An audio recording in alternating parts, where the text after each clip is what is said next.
Police force हमारी force है, rangers हमारी फोर्स हैं, हमारी बॉर्डर फोर्सेस हैं, आर्मी हमारी है।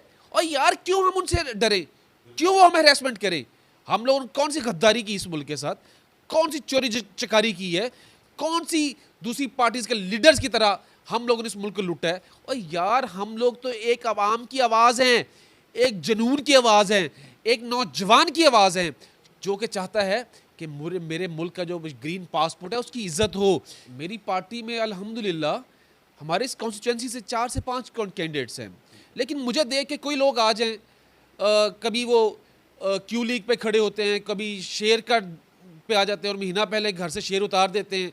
उनकी ख्वाहिश है, मैं उनको वेलकम भी करता हूँ। मैं हूँ फैसल अंसारी। आज नई वीडियो के साथ आपकी खिदमत में हाजिर हूँ। आप देख रहे हैं फैसल शाइन यूट्यूब और फेसबुक चैनल। नाज़रीन, हमारे साथ अवैस भट्टी साहब एडवोकेट हमारे साथ मौजूद हैं, पाकिस्तान तहरीक इंसाफ के सीनियर रहनुमा। मौजूदा सूरत हाल जो पाकिस्तान के अंदर है, पाकिस्तान तहरीक इंसाफ के अंदर जो चीज़ें हमारे सामने आ रहे हैं उनको मद्देनज़र रखते हुए कुछ सवालात जन्म ले रहे हैं। उनके हवाले से अवैस साहब की राय इनसे बातचीत करने की कोशिश करते हैं और समझने की कोशिश करते हैं कि कौन से इकदाम करने जा रहे हैं पाकिस्तान तहरीक इंसाफ की तरफ से। जैसा गुज़श्ता दिनों के अंदर पाकिस्तान तहरीक इंसाफ के कारकुन के साथ जो कुछ चलता आ रहा है, जो कुछ इनके साथ किया अब भी जा रहा है, और जिस तरह पुलिस और अवाम आमने सामने तसादम का सिलसिला जो शुरू हो रहा है उसके हवाले से भी बातचीत करेंगे। तो जानने की कोशिश करते हैं कि क्या हमें अपडेट करते हैं। जी अस्सलाम वालेकुम। जी वालेकुम अस्सलाम फैसल। आप सर कैसे हैं? बेहतरीन, अल्लाह का शुक्र अल्हम्दुलिल्लाह। अब ऐसा आपने सियासत का आगाज़ हादसाती तौर पे किया, इसके अंदर एंट्री कैसे की? आप बड़ा इंटरेस्टिंग क्वेश्चन है फैसल। जो आप बात कर रहे हैं कि ये जो सियासत है इसमें आपने जो एंट्री है क्या हादसाती तौर पे की या क्या इसके सर्कमस्टेंसेस थे? मैं फैसल आपको बताना चाहूँगा कि मेरी फैमिली में मेरे ताया थे, मेरे बुजुर्गवार वज़ीर अली भट्टी, वो एक्स एम एन ए रहे, लाहौर के डिस्ट्रिक्ट वाइस चेयरमैन भी रहे। मेरी फैमिली को 1970 से मेरे आबा अजदाद जो हैं पॉलिटिक्स के अंदर मौजूद हैं। अस्सलाम वालेकुम। क्या आप अपना कारोबार बढ़ाना चाहते हैं? क्या आप अपनी प्रॉपर्टी बेचना चाहते हैं? क्या आप चाहते हैं कि आपकी आमदनी बढ़ जाए? तो देर किस बात की, फ़ोन उठाइए और रब्ता कीजिए। फ़ी ईमान अल्लाह। और आज तक अल्हम्दुलिल्लाह जनरल पॉलिटिक्स हो, यूनियन काउंसिल लेवल की पॉलिटिक्स हो, ज़िला काउंसिल लेवल की पॉलिटिक्स हो, तो उसमें हिस्सा लेते रहे। तो वही एक मेरी तो लेगेसी वही है कि मैं उस पॉलिटिक्स से आया हूँ, तो वही लेगेसी को लेके आगे चल रहा हूँ। ये हादसाती नहीं है, ये एक खिदमत करने का जो एक मैं तो कहता हूँ तसलसल है, मैं तो उसको लेके आगे बढ़ा हुआ हूँ। मैं कोई हादसाती सियासतदान नहीं हूँ कि किसी को देख के आया। मैं तो एक लेगेसी को आगे लेके चल रहा हूँ, और लेगेसी वो जो खिदमत की लेगेसी है, जो वेलफेयर की लेगेसी है, जो मेरे गांव शाम की भटियां को मॉडल विलेज बनाने की लेगेसी, मैं तो उसको लेके आगे चल रहा हूँ। असल में अवैस भट्टी साहब है कौन? अवैस भट्टी एक आम इंसान, वेलफेयर के लिए आगे आने चाहने वाला इंसान, अपने गांव शाम की भटियां जो कि एक मिसाली गांव है, उसकी जैसा जिस एरिया में रहता है उस एरिया को मिसाली हल्का देखने का ख्वाब देखने वाला इंसान, ये अवैस भट्टी है। अवैस भट्टी की ख्वाहिश, मेरे अंदर जो अवैस भट्टी है उसकी ख्वाहिश है कि मैं जो मेरा एरिया है उसको मॉडल देखूं। मैं वो अवैस भट्टी हूँ कि जो वेलफेयर स्टेट का ख्वाब देखता है, जो पढ़ता आया है, जो देखता आया है, बाहर के मुल्कों को देखता आया है कि वहाँ पे वेलफेयर ऑफ पीपल होता है, सर्विस ऑफ द पीपल होता है। मेरी भी ये ख्वाहिश है। मैं मिन हैसुल अवैस अगर देखूं कि अवैस भट्टी कौन है, कि जो एक वेलफेयर ऑफ द पीपल चाहता है, वो अवैस भट्टी है। जैसा कि आपने बताया कि आबाओ अजदाद के सिलसिले ही मैं सियासत के अंदर आया हूँ। जो सोच के आप आए हैं पाकिस्तान तहरीक इंसाफ, ये आपकी खुद की चॉइस थी या आबाओ अजदाद में से किसी ने आपको कहा था कि बेटा आपने फ़लाँ पार्टी में जाना या फ़लाँ पार्टी में जाना? इनके बारे में क्या राय थी? देखिए, जब से मैं पॉलिटिक्स में आया हूँ, मैंने पॉलिटिक्स ज्वाइन की है 2013 में। मैं क्योंकि बीइंग प्रोफेशनल लॉयर हूँ, तो मैं अपनी लीगल फ्रेटर्निटी में देखता हूँ कि हम लोग इंसाफ के लिए लोगों के साथ खड़े होते हैं। तो जब हम देखते हैं, जब हम सोसाइटी के अंदर देखते हैं, तो मैं बीइंग ए लॉयर जब एक इस लॉयर्स कम्युनिटी का हिस्सा था, तो देखा कि इंसाफ प्रोवाइड करना आजकल सबसे मुश्किल काम है। और जब एक इंसाफ प्रोवाइड करना सबसे मुश्किल काम होता है, तो आप देखते हो अपने इर्द गिर्द सराउंडिंग्स में देखते हो कि आपको ऐसी चीज़ें चॉइस करना चाहिए कि जो लोगों को इंसाफ तो प्रोवाइड कर सके। तो मैंने देखा कि मेरे जो इर्द गिर्द थे, मेरी जो यंग लॉट थी, यंग जनरेशन थी, उनको पीटीआई का जो मैनिफेस्टो था वो बड़ा अट्रैक्ट कर रहा था। मेरी फर्स्ट एंड लास्ट जो choice and first and last party जो है वो पीटीआई है। मैं 2013 में मेरे ताया वज़ीर अली भट्टी और मेरे तायाजाद भाई मेजर इजाज़ भट्टी साहब ने पीटीआई ज्वाइन की। तो मैं उस वक्त मेजर इजाज़ साहब क्योंकि चेयरमैन के इलेक्शन लड़ रहे थे, यूनियन काउंसिल लेवल पर उस टाइम बल्दियात का इलेक्शन था, तो वो पीटीआई के कैंडिडेट थे। उस दौर से लेके आज तक अल्हम्दुलिल्लाह मैं फर्म स्टैंड के साथ खड़ा हूँ। फर्म स्टैंड है पीटीआई, और पीटीआई का जो मैनिफेस्टो है मैं उसके साथ अल्हम्दुलिल्लाह हूँ। ये मैं अपनी चॉइस से खड़ा हूँ। चॉइस मेरी और यंग लॉट मेरे जैसे लाखों लोगों की जो चॉइस है वो पीटीआई है। मैं अपने स्टैंड पे हूँ, मैं खान साहब के स्टैंड पे हूँ, मैं एक इंसाफ के बोलबाला के स्टैंड पे हूँ। जो यहाँ पे वेलफेयर का जो नारा लगाएगा मैं उसके साथ हूँ। जैसा कि आपने पिछले दिनों में आपने एमपी के बतौर अपने कागज़ जमा करवा दिए हैं, एक ही पार्टी में 2 उम्मीदवार हैं, क्या समझते हैं आप? नहीं नहीं नहीं नहीं नहीं एक पार्टी में 2 उम्मीदवार नहीं है। मेरी पार्टी में अल्हम्दुलिल्लाह हमारे इस कॉन्स्टिट्यूंसी से 4 से 5 कैंडिडेट्स हैं। लेकिन मुझे देख के कोई लोग आ जाएं, कभी वो क्यू लीग पे खड़े होते हैं, कभी शेर का पे आ जाते हैं और महीना पहले घर से शेर उतार देते हैं। उनकी ख्वाहिश है, मैं उनको वेलकम भी करता हूँ कि वो हमारे अंदर आए। हमें ज्वाइन किया उन्होंने, अल्हम्दुलिल्लाह हमें ज्वाइन किया। वो लोग तो पहले पीटीआई में कभी, जिनका आप जिक्र कर रहे हैं कि 2 कैंडिडेट्स हैं, मैं बिल्कुल उनको वेलकम भी करता हूँ। लेकिन हमें वेलकम करना भी चाहिए कि लोगों के नज़रियात चेंज हुए हैं। जो लोग हमारी पार्टी में आ रहे हैं उनके नज़रियात कभी शेर के थे, कभी किसी पार्टी के थे। आज अल्हम्दुलिल्लाह उन्होंने हमें ज्वाइन किया है। वी वेलकम देम कि वो आए हैं और हमें ज्वाइन कि देखिए ये एक जमहूरी हक है किसी का कैंडिडेट बनना। ना मैं रोक सकता हूँ, ना मेरी पार्टी रोक सकती है, ना हमारा मैनिफेस्टो रोकता है किसी को कैंडिडेट बनने से। कैंडिडेट बने और हम उनको वेलकम करते हैं। ये इमरान खान का डिसीजन है, ये खान साहब की पार्टी का डिसीजन है कि वो जिसको चॉइस करेंगे हमारे हल्के में 4, 5, 6 कैंडिडेट्स हैं, जिसको वो चॉइस करेंगे अल्हम्दुलिल्लाह मैं खान का सिपाही हूँ। मैं सबसे पहले उनके साथ खड़ा होऊंगा और अपनी जो हत्तुल विसा कोशिश हो सकी मैं इंशाल्लाह उसमें अपना कंट्रीब्यूट करूँगा। जैसा कि आपको पता है पुलिस की कारकर्दगी की आपको पता है, जो इस वक्त हुकूमत में लोग बैठे हैं वो क्या क्या अपने फ़राइज़ सर अंजाम दे रहे हैं, उसके हवाले से आपको थ्रेड करने की कोशिश की गई किसी की तरफ से। तो जिस तरह आपके आबाओ अजदाद सिलसिला आपको भी आपने ख़ुद भी सिलेक्ट किया कि मैं पाकिस्तान तरीके इंसाफ ही ज्वाइन करूँगा, तो क्या आपने कभी सोचा था कि अपोजिशन में आके हमारे साथ ऐसा लोग शुरू करेंगे? देखिए इस टाइम एक फैशिस्ट गवर्नमेंट चल रही है, ये फिस्तायत गवर्नमेंट का दौर चल रहा है। इस दौर के अंदर जीना मुश्किल है, इस दौर के अंदर महंगाई ने लोगों का बेड़ा गर्क कर रखा है, इस दौर के अंदर लोगों को भूख ने मार दिया हुआ, इस दौर के अंदर लोगों को प्यास ने मार दिया हुआ है। तो ये पुलिस के जो होचेत करने, ये तो छोटी सी माइनर सी चीज़ है। हम लोग खान के सिपाही हैं, खान का टाइगर्स हैं, खान के ऊपर जान वारने वाले लोग हैं। मेरे घर पे 100-200 पुलिस वाला आ जाए मुझे कोई फ़र्क नहीं पड़ता। मैं उनको फेस किया है और डट के फेस किया है। और देखिए मुझे कोई एक वकील को कोई इल्लीगल डिटेन नहीं कर सकता, जैसे कि आपको अरेस्ट नहीं कर सकता। हिसान नियाज़ी साहब के साथ जैसा हो रहा है। हसान नियाज़ी मेरा बहुत अच्छा दोस्त है, मेरा भाई है। उसको जिस तरह इल्लीगल एक्ट किया गया, ये जो फैशिस्ट गवर्नमेंट ने उसके ऊपर FIRs की हैं, कभी इस्लामाबाद तो कभी लाहौर तो कभी कोयटा तो कभी कराची, ये करने दें। ये इससे उसका जज्बा जुनून जो और वो स्ट्रेंथन हो रहा है। वो मैं अभी सुन रहा था, वो कह रहा था कि छोटे होते पढ़ते होते थे पूरे पाकिस्तान के, आओ बच्चों सैर कराऊँ आपको पाकिस्तान की, वो पूरे पाकिस्तान की सैर कर रहा है। उसका जज्बा है, वो एक तवाना इंसान है, यंग आदमी है और सबसे बढ़ के वो जज्बे से सरशार है। वो ऐसा टाइगर है, वो अपने को खान का भांजा नहीं समझता, वो टाइगर समझता है, वो खान का वर्कर समझता है और वो मेहनत पे बिलीव करता है।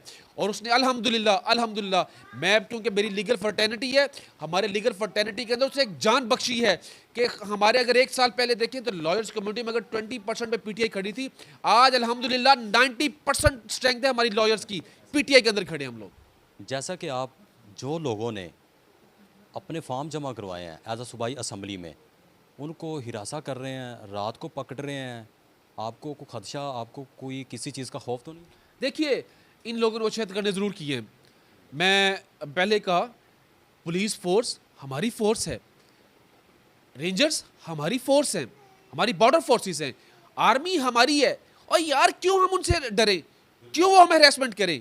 हम लोगों ने कौन सी गद्दारी की इस मुल्क के साथ, कौन सी चोरी चकारी की है, कौन सी दूसरी पार्टीज के लीडर्स की तरह हम लोगों ने इस मुल्क को लूटा है? और यार हम लोग तो एक आवाम की आवाज़ हैं, एक जनून की आवाज़ हैं, एक नौजवान की आवाज़ हैं जो कि चाहता है कि मेरे मुल्क का जो ग्रीन पासपोर्ट है उसकी इज्जत हो, जिस तरह खान के दौर में इज्जत थी।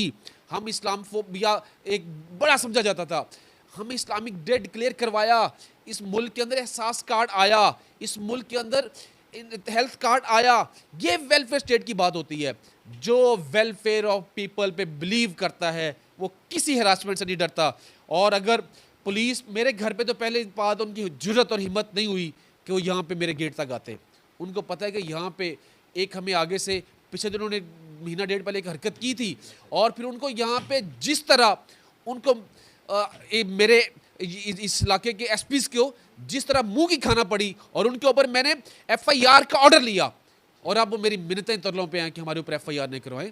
मैं देखिए उन्हीं 150 बंदे के ऊपर, पुलिस के ऊपर एफआईआर का ऑर्डर ले सकता हूं, तो मेरे लिए कोई हरास करेंगे, मैं इनसे डरने वाला नहीं हूं, और बल्कि हम सारे टाइगर्स डरने वाले नहीं हैं। आप क्या समझते हैं, सुप्रीम कोर्ट ने एक फ़ैसला सुना दिया महफूज कि आपने इलेक्शन करवाने हैं, आपने इलेक्शन कमीशन ने डेट भी जारी कर दी, अब क्या हो रहा है, चैलेंज कर रहे हैं, आज समात भी है, उसको क्या समझते हैं आप? देखिए, ये जो सुप्रीम कोर्ट के अंदर प्रोसीडिंग्स चल रही हैं, जब एक मैटर सब जुडिस इन द कोर्ट होता है तो उसके ऊपर कोई वर्डिक्ट देना, कोई अगर मैं स्टेटमेंट दूं तो मेरे ख्याल में बियॉन्ड दी जजमेंट हो सकती है। बट अनफॉर्चुनेट यहाँ पे क्या है कि कॉन्स्टिट्यूशन ऑफ पाकिस्तान का आर्टिकल्स बहुत क्लियर हैं कि 90 डेज के अंदर जब एक असेंबली डिसॉल्व होती है तो वहाँ पे इलेक्शन करवाना ज़रूरी है। कोई ऐसे सर्कमस्टेंसेस नहीं है, कि एक्सेप्शंस नहीं है कि जो वो उस इलेक्शन को रोकते हो। इसकी कॉग्निजेंस सो मोटो चीज जैसे पाकिस्तान ने लिया, 2/3 मेजॉरिटी से, सॉरी 3-2 की मेजॉरिटी से एक जजमेंट आती है, जिसमें एक जजमेंट ये पास होती है कि जो इलेक्शन है वो as per the constitution of Pakistan होगा, उसको कोई चीज़ रोक नहीं सकती। और वो उन्होंने दिया, और प्रेसिडेंट ऑफ पाकिस्तान ने अपने एक जो नोटिफिकेशन में इनको लेटर लिखा इलेक्शन कमीशन ऑफ पाकिस्तान को, और फिर उन्होंने डेट अनाउंस की 30 अप्रैल की। बट अब देखिए, सहारा लेते हुए कैसे आप इलेक्शन को पोस्टपोन कर सकते हो? कैसे एक इंस्टीट्यूट एक डेट अनाउंस कर सकते हैं? इलेक्शन कमीशन ऑफ पाकिस्तान के पास तो कोई पावर ही नहीं अनाउंस करने की डेट। ये पावर्स या गवर्नर के पास है या प्रेसिडेंट ऑफ पाकिस्तान के पास है। इलेक्शन कमीशन ऑफ पाकिस्तान एक इदारा है जिसने इसके अंदर मैनेजमेंट करनी है, इलेक्शन है होल्ड करवाना है, इसके अलावा वो कुछ नहीं कर सकता।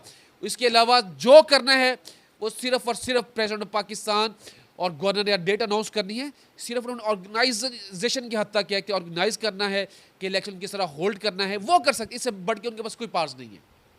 मैं भी देख रहा हूँ, ऑडियंस भी देख रही है, इतना प्यार, इतना जुनून, आखिर इसके पीछे क्या वजह है? इसके पीछे वजह कायद का एक कॉल है, यूनिटी, फेथ एंड डिसिप्लिन। मुझे, हम लोगों ने कायद तो देखा नहीं, आज हमने कायद का वो बंदा देखा है जो मानने वाला है, जो यूनिटी भी पसंद करता है। वो यूनिटी, फेडरेशन ऑफ पाकिस्तान की यूनिटी चाहता है, प्रोविंसेस की चाहता है। और फेथ, हमें फेथ है कि वो हॉनेस्ट है, वो सादिक है, वो अमीन है। देखिए, जो सादिक और अमीन के पीछे आप लगे हो तो आपके अंदर जज्बा, जुनून आ ही जाता है।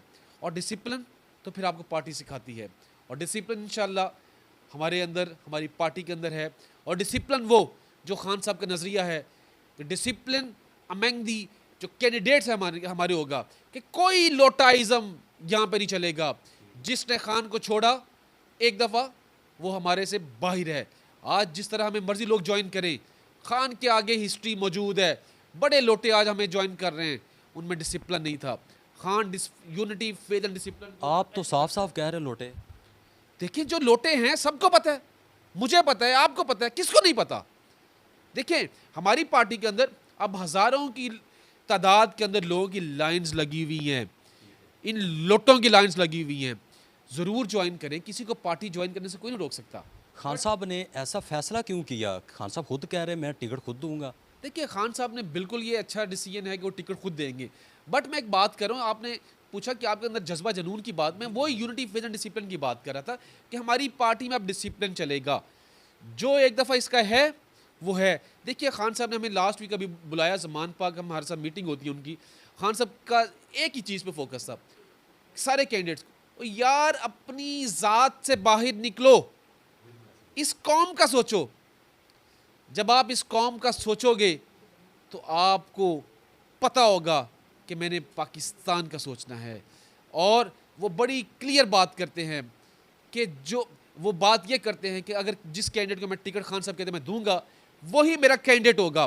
दूसरे 5, 6, 8, 10 हर हल्के में हमारे कैंडिडेट्स हैं। अगर किसी ने लोटा बनना है तो आज बन जाए, फिर किसी को मौका नहीं मिलेगा मेरी पार्टी छोड़ के जाना, आज छोड़ के जाए। ये होता है डिसिप्लिन। वो चाहते हैं कोई भी आज़ाद हैसियत में इलेक्शन नहीं लड़ेगा, इसे हम डिसिप्लिन कहते हैं। हमारे अंदर लोग आ रहे हैं, खान को हर एक का पता है कि देखिए आपकी एक हिस्ट्री लिखी जाती है।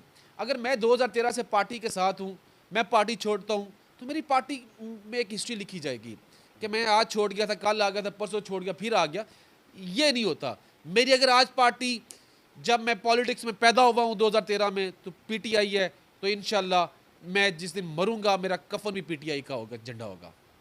अवैस भट्टी साहब, वो क्या जज्बात थे जब आप पहली दफ़ा इमरान खान साहब से मिले हैं?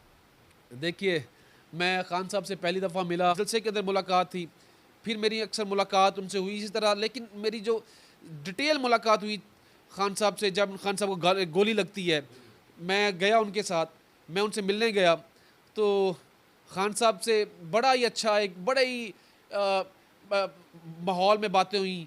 खान साहब क्योंकि हमारे घर में 2002 में आए हुए हैं, आपको याद होगा यहाँ पे हमारा एक मेला होता है बाबा मस्त का, हम लोग कबड्डी का मैच करवाते होते हैं, मेरे तया वज़ीर भट्टी साहब क्या मैंने मरहूम करवाते थे। तो सॉरी, उनसे वही बातें पुरानी करना शुरू हुई। वो मेरे से पूछना शुरू हो गए, मेरे ताया का स्पेशल उन्होंने पूछा, फिर उस कबड्डी का बारे में पूछा। इतना उनकी याददाश्त अच्छी। और फिर उन्होंने बताया कि मैं किस तरह गया, क्या क्या वहाँ पे मुझे रिसेप्शन मिली। और कहते मैं इस टाइम अभी पॉलिटिक्स में वो खुद भी नए थे, उनकी एंट्री अपनी नई थी, वो पुरानी बातें याद कर रहे थे। मुझे इतना अच्छा फील हुआ कि यार एक बंदा जिसको मैंने ज्वाइन किया है वो ये नहीं कि मुझे नहीं, मेरी फैमिली को जानता है। और ये बड़ी आपको खुशी होती है कि जब आप कहीं जाओ तो आपको कुछ जानने वाला बैठा हो। और अल्हम्दुलिल्लाह मुझे वो खुशी हुई, मेरा कद और इज़्ज़त से बढ़ा। और प्लस मेरे साथ मेरे फादर इन लॉ मौजूद थे, शफकत चौहान साहब, वो मेंबर पाकिस्तान बार काउंसिल हैं और साबिक president tax bar Lahore tax bar है, और साबिक president Lahore high court bar association है। और उनके दौर के अंदर जो हम खान साहब का एक मैनिफेस्टो के अंदर बायोमेट्रिक इलेक्शन वो चाहते हैं कि पूरे पाकिस्तान में हो। तो मेरे फादर इन लॉ शफकत चौहान साहब जब सदर लाहौर हाई कोर्ट बार थे, उन्होंने पूरे पंजाब के जो हाई कोर्ट के मेंबर्स हैं यहाँ पे एक सिस्टम इंट्रोड्यूस करवाया, बायोमेट्रिक सिस्टम था। हमारे लॉयर्स का 27,000 लॉयर्स हम लोग बायोमेट्रिक रजिस्टर्ड हैं लाहौर हाई कोर्ट में। हमारा जो सालाना इलेक्शन होता है उसके अंदर 1 मिनट के अंदर हमारे इलेक्शन का रिजल्ट अनाउंस हो जाता है। खान साहब ने हमारे साथ मेरे साथ वो चीज़ें डिस्कस की, क्योंकि मैं उस टीम का हिस्सा था जो बायोमेट्रिक करते रहे। खान साहब ने इतना इंटरेस्ट शो किया कि वो बायोमेट्रिक का जब हम लोग डिस्कस कर रहे थे, इतना मुझे प्राउड फील हुआ है कि यार हम उस बंदे से बात करें जो बड़ा क्रिएटिव भी है और जो हमारी कौम के लिए, हमारी यंग लॉट के लिए, हमारी जनरेशन के लिए कुछ करना चाहता है। तो मेरे बड़ा प्राउड मोमेंट था जब उनको मिला। वैसा आप सियासत में ना होते, एज अ वकील ना होते, फिर क्या होते? देखें, आपने कोई ना कोई प्रोफेशन तो ज्वाइन करना होता है। ये मेरी ख्वाहिश भी थी कि मैं एक लॉयर बनूं, और अल्हम्दुलिल्लाह मेरा एक अच्छा चैम्बर है, लोगों में पॉजिटिविटी के साथ काम करते हैं।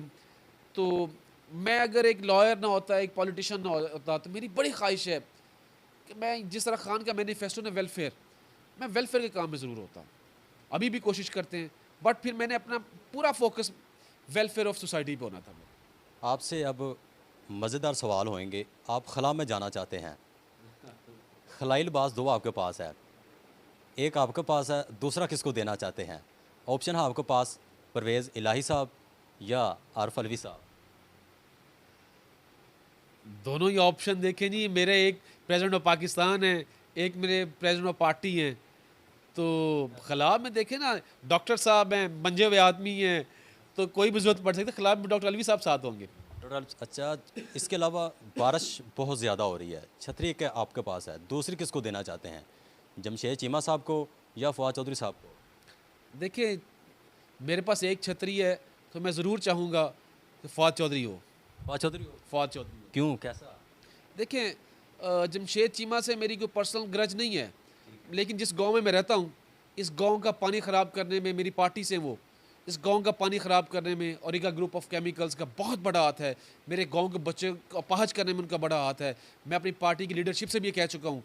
तो मैं कभी नहीं चाहूँगा कि ऐसे बंदे को अपने साथ सेफ एंड साउंड रखूँगा। आप सैर व तफरी के लिए जाते हैं, जैसा कि आपको एक जगह दूसरी जगह जाना होता है डोली की बिना पर, उसके पास आपके पास जैकेट होती है सेफ्टी, एक आपके पास है, दूसरी किसको देना चाहते हैं?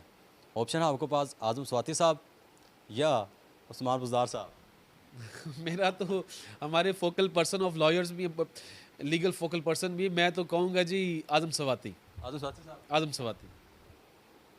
जो आपकी हमने गुफ्तगू सुनी है, हमारे जो नाजरीन ऑडियंस ओवरसीज़ पाकिस्तानी सुन रहे हैं, पाकिस्तान के अंदर लोग सुन रहे हैं, आपको देख रहे हैं, आपकी पार्टी के भी लोग देख रहे हैं, आपने कागज़ नामजदगी के लिए जमा करवा दिए हैं, अपने हलके के लिए क्या करना चाहते हैं, क्या आपने प्लान बनाया हुआ है? देखिए, मैं पहले आपको बता रहा था कि मैं जिस गांव से बिलोंग करता हूँ है मॉडल विलेज। मेरे इस गांव को मिसाली गांव का दर्जा 1985 में दिया गया था। मेरी ख्वाहिश है कि मैं अपना इस जो हल्का है ना 165, उसका मैंने एक स्लोगन लेके निकला हुआ हूँ कि मिसाली हल्का। मैं मिसाली हल्के के लिए काम करना चाहता हूँ।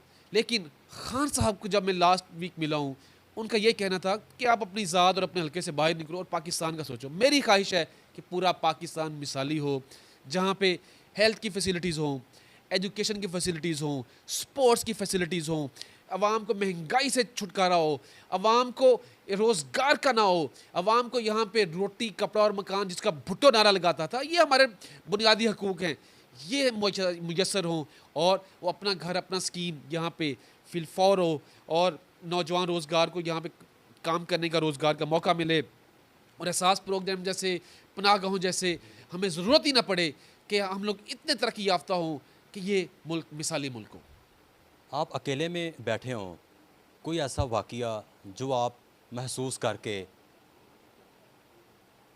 जो अंदर की आपकी फीलिंग आ जाती है, आप दीदा हो जाते हैं, कोई एक गुज़रा हुआ वक़्त में से कोई ऐसा कोई हादसा या कोई खुशी है? देखिए, कोई ऐसा कोई इंसिडेंट नहीं मैं जिसको कहूँ कि आप दीदा हो जाते हैं या खुशी महसूस होती है। देखिए, जब आप कॉलेज लाइफ या यूनिवर्सिटी लाइफ ख़त्म होती है ना, तो एक जब आपका स्विच होता है ना लाइफ का, कि एक आप स्टूडेंट से आप प्रोफेशनल लाइफ में स्विच होते हो, यार वो बड़ा टाइम होता है, टफ टाइम होता है। उसको आप महसूस करते हैं? नहीं, देखिए, मैं आपने बात किया कि आपका कोई ऐसा टाइम, देखिए एक स्टूडेंट होना, आपके ऊपर कोई जिम्मेदारी नहीं होती, जिम्मेदारी नहीं होती, तो आपको फील होता है कि यार मैं बड़ा आज़ाद हूँ। और जब आप एक प्रोफेशनल लाइफ में आते हैं तो आपको एक पता होता है कि मैंने अब अपनी लाइफ गुजारनी, मैंने अपनी एक फैमिली देखनी है। उसको याद करके ये होता है कि वो टाइम बहुत अच्छा था। आप दीदा होना या खुशी वाली बात नहीं है, लेकिन वो होता था कि वो टाइम बहुत अच्छा था। इस वक्त जो लोग हमें देख रहे हैं, पाकिस्तान तरीके इंसाफ की तरफ से, पाकिस्तान रियासत के एक शहरी होने की हैसियत से, ओवरसीज़ पाकिस्तानियों को या पाकिस्तान के अंदर या देखने वालों को क्या मैसेज देना चाहते हैं, क्या रहनुमाई करना चाहते हैं? मैं अपने जो नाजरीन, मेरे जो दोस्त, मेरे भाई, मेरी बहनें, हमारे ओवरसीज़ पाकिस्तानी जो हमें इस टाइम देख रहे हैं, उन सब से यही रिक्वेस्ट करूँगा, खुदारा इमरान ख़ान के लिए दुआ कीजिए, उसकी ज़िंदगी की सलामती मांगिए, अल्लाह पाक ख़ान को ज़िंदगी दें, उनको सलामत रखें। और सब पाकिस्तानियों से, सब गयूर अवाम से मेरी यही रिक्वेस्ट है कि प्लीज़ ख़ान का साथ दीजिए। आज एक मुश्किल वक्त है, ये मुश्किल वक्त वो अपनी औलाद के लिए नहीं झेल रहा, वो मेरी और आपकी औलाद के लिए झील रहा है। वो हमें रोज़ उसके ऊपर सेंचुरी ऑफ FIRs होने को हैं, वो बर्दाश्त कर रहा है। उसका ज़ोरे बाजू बने, उसके साथ खड़े हों, ताकि लोगों को पता चले कि ये बहादुर कौम है, ये निडर कौम है, ये खान के सिपाही हैं का मुहाफिज होगा, इस कौम को तरक्की याफ्ता बनाएगा, इसकी इज़्ज़त इस्लाम इस पूरे उम्मे मुस्लिम में होगी, पूरी दुनिया में होगी। हमें यूनिटी दिखानी है, खान के ऊपर फेथ दिखाना है और डिसिप्लिन के साथ उसके साथ खड़ा होना है, ताकि हमारा मुल्क पाकिस्तान इन जो कर्ज़ों में डूबा हुआ है, खान की क़यादत में इनसे हमें छुटकारा हासिल। अवैस भट्टी एडवोकेट के साथ फैसल अंसारी को इजाज़त दीजिए। अल्लाह निगहबान। इमरान खान जिंदाबाद, पाकिस्तान। पाइंदाबाद।